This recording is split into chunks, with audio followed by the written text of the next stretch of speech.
les figures chartistes du moment. Il est 2h12 et nous sommes dimanche 10 juillet. Sur le BTC, les crypto-monnaies, eh bien nous avons effectivement un plus haut de triangle symétrique qui résiste déjà depuis un moment. Sur l'Ethereum, eh bien nous avions le triangle symétrique vert H1 qui avait cassé, qui est toujours en cours. On avait fermé notre position.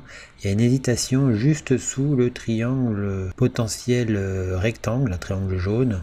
Avec un plat ici, on hésite en dessous et on forme un triangle symétrique sur plus petite périodicité actuellement. Sur le pétrole WTI, on fait un retour sur le support du drapeau, sur le drapeau, un pullback donc. Mais attention, ça pourrait être aussi une contre-attaque du drapeau puisqu'il y a le triangle, le rectangle avec le plat. Non loin du plat, il y a eu un retour. Donc il n'est pas impossible que finalement on reparte dans l'autre sens et pourquoi pas casser à la hausse pour reprendre la tendance très haussière qu'il y avait avant la formation du gros triangle rectangle. Donc prudence.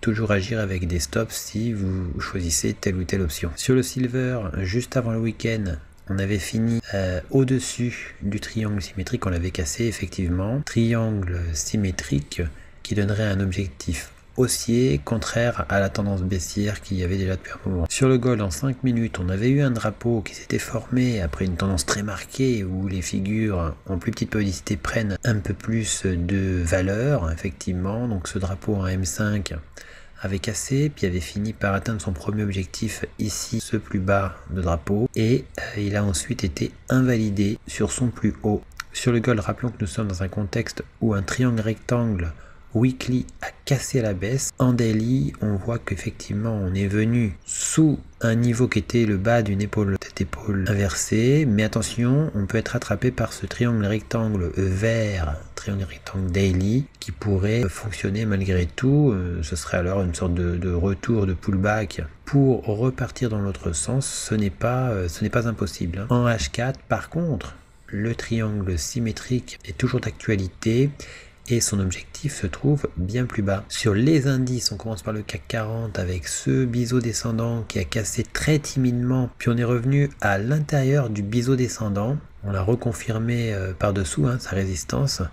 Que va-t-il se passer? Va-t-on ouvrir en gap haussier? Va-t-on rester à l'intérieur du biseau descendant? On ne le sait pas. Sur le GRMini 40, on vous avait proposé effectivement ce triangle rectangle qui avait cassé à la hausse. Mais finalement, il a continué son effort jusqu'à son objectif. Et il a franchi ce plus haut qu'on voit en H1 comme étant la ligne du coup d'un V bottom avec son arrondi à gauche, arrondi, V, cassure. Il n'est pas impossible que celui-ci fonctionne, ce qui donne une idée de retournement haussier potentiel sur les indices boursiers, mais sur des niveaux charnières.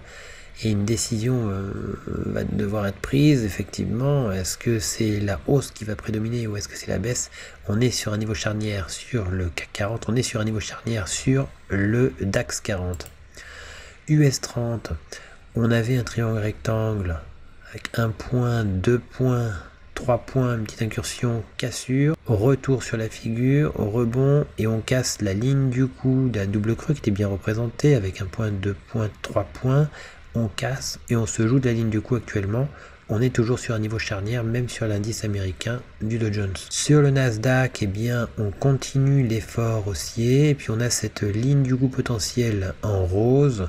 On va zoomer en H1. Effectivement, on a une tasse avec anse à condition de casser la ligne du coup, donc ici. Et en parallèle, on peut voir un peu en dessous la ligne du coup d'une épaule, tête, épaule inversée qui servirait alors de continuation de tendance, continue la tendance qu'il y avait avant sa formation. L'objectif de l'épaule, tête, épaule inversée se trouve être ce plus haut remarquable qui se trouve juste avant le demi-objectif de la tasse avec anse. Sur le S&P 500, on a toujours l'anse avec sa tasse, ici tasse avec anse qui avait cassé à la hausse, on était bien rentré à l'intérieur mais on est revenu au-dessus. Pas impossible de faire un retour pour retoucher la ligne du coup.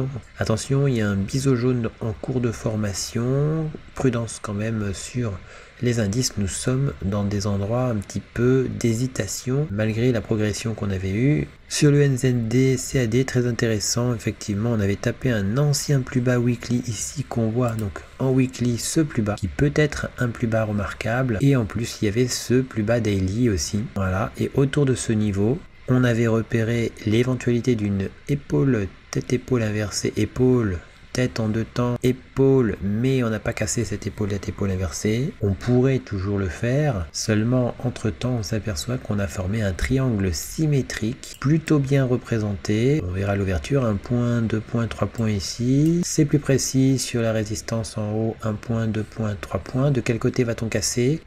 Qui va l'emporter? Eh bien ça, c'est le mystère. GBP-NZD, on imaginait une fausse cassure, réintégration, fausse cassure, réintégration, et nous sommes à l'intérieur du triangle avant la fin du week-end. Maintenant on est dimanche. Que va-t-il se passer à l'ouverture? Est-ce qu'on va casser avec un gap de rupture, continue la baisse ensuite? Eh bien on le saura plus tard. En plus petite périodicité, toujours sur le GBP-NZD, on voit qu'on avait un biseau qui a cassé à la hausse. On est bien rentré à l'intérieur du biseau, niveau d'invalidation du biseau, on n'en est pas loin. Sur les paires en USD, on a toujours une idée baissière. Regardez ici, nous avons 1 point, 2 points, ici ça touche pas vraiment, mais quand on fait la parallèle, on a 2 points avec une incursion. Pas impossible qu'en fait ce soit un drapeau, on ne saura qu'après la cassure baissière, mais dans ce cas là ça donnerait un potentiel pour aller à l'objectif de l'ancien triangle symétrique, l'objectif maximal du triangle. AUD-USD, on est toujours en train d'hésiter non loin du support de l'élargissement symétrique qui pourrait quand même finir par casser à la baisse, ou alors on pourrait effectivement remonter de l'autre côté. En M30, eh bien on a un triangle symétrique toujours dont on n'a pas fait encore l'objectif, et puis on a trouvé un plat qui laisse penser à un triangle rectangle avec un point ici, un autre point ici, des points à peu près sur le même niveau ici, et on casse le triangle rectangle du côté de la résistance à 1 point, 2 points, 3 points. On casse, mais on a réintégré, attention, le triangle rectangle. Il pourrait très bien y avoir eu une fausse cassure haussière pour ensuite faire une cassure baissière et pourquoi pas l'objectif du triangle symétrique. Prudence tout de même, puisque effectivement la cassure haussière donne des objectifs théoriques, mais tout est possible, même un gros gap baissier tout en bas. GBP USD en monthly, on cherche toujours quelque chose autour de ce niveau, c'est-à-dire le retour sur ce gros biseau descendant monthly. En H1, eh bien, on repère un biseau descendant. On avait tapé ce plus bas ici, on avait enfoncé légèrement, on est remonté au-dessus, on la reconfirme un petit peu, et on vient de trouver une résistance à 3 points qu'on a cassé juste avant le week-end, mais la cassure est très timide, attention. Sur l'euro-dollar, on menace toujours de rejoindre la parité, on a frôlé la parité, c'est-à-dire 1 euro pour 1 dollar, ce qui veut dire beaucoup, ça a beaucoup de signification. À chaque fois qu'on y vient, même en 2016, il y a eu une contre-attaque. Est-ce qu'on aura cette contre-attaque cette fois-ci? Eh bien, on ne sait pas encore, mais quand on regarde en M5, on s'aperçoit qu'on avait eu un drapeau qui avait cassé à la baisse. On l'avait proposé donc sur le forum Analyse VIP. On est venu à l'objectif du drapeau, et là on voit qu'on a fait une épaule, tête, épaule, inversé qui casse à la hausse, et puis on a 1 point, 2 points, 3 points, ligne du coup d'une épaule, tête, épaule inversée potentielle, qui si elle était cassée donnerait aussi des objectifs Euro CHF. Pas beaucoup de changements, on est venu à l'objectif du double top depuis un moment et on opère un repli haussier. Euro CAD, et bien finalement la cassure du triangle rectangle a marqué quelque chose de très très franc, donc à surveiller l'éventualité d'un retour sur la figure, et pourquoi pas donc un pullback qui permettrait donc sur la figure ou un peu à l'intérieur de rebondir à la baisse ensuite. Euro AUD, pareil, cassure assez franche, pourquoi pas un retour haussier sur la figure pour ensuite redescendre, donc ce serait un pullback, mais attention, la contre-attaque reste possible comme toujours.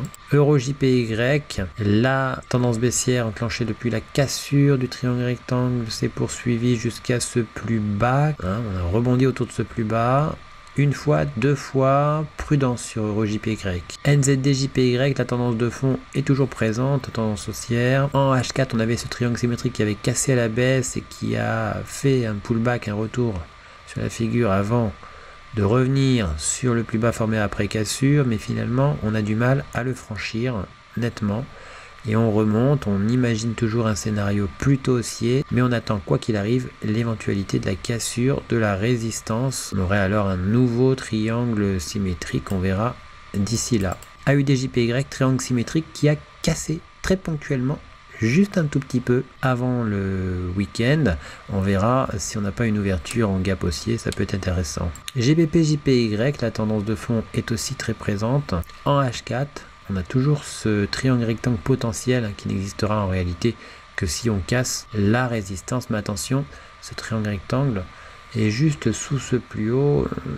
On dira que le contexte en global, même si on le regarde d'ailleurs en weekly, monthly, est moins favorable à la hausse, moins visible comme un contexte favorable pour le GBP JPY. Sur le USD JPY, on avait eu effectivement un drapeau qui s'était formé, qui donnait des objectifs très haussiers, et puis on avait eu donc son plus haut qui avait servi d'objectif, et maintenant on a un triangle symétrique qui se forme. Mais attention, ce triangle symétrique, qui a une cassure trop rapide d'ailleurs, pourrait être contre-attaqué par ces deux parallèles qui formeraient alors un drapeau s'il y avait une cassure baissière. Drapeau, il peut y avoir d'ailleurs sur les drapeaux comme souvent une fausse cassure d'un côté pour venir contre-attaquer la chose et venir casser de l'autre côté. USD CAD, le V-bottom qu'on imaginait, eh bien pour l'instant c'est pas le cas.